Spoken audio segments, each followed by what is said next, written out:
আজ আবার চলে এসেছি কোন্নগরে একটি দর্শনীয় স্থান দেখানোর জন্য।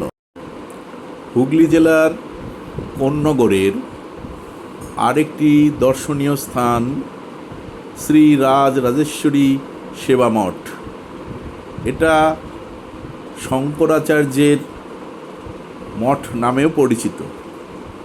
মন্দিরটি খুব সুন্দর, কিন্তু এখানে ছবি তোলা সম্পূর্ণ নিষেধ।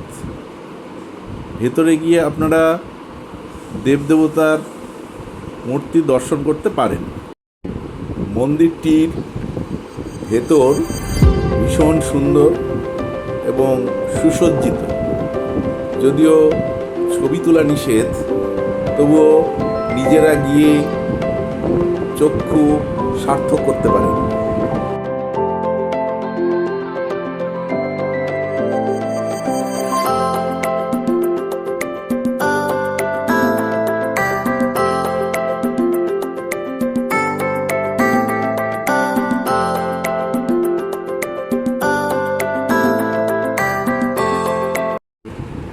বাইরে থেকে মন্দিরের ছবিটা নেওয়া যায়, সেইভাবেই আমি বাইরে থেকে মন্দিরের ছবিটা নিয়েছি।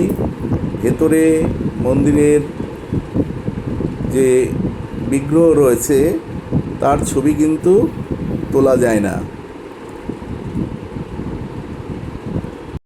এটা মন্দিরের প্রবেশদ্বার।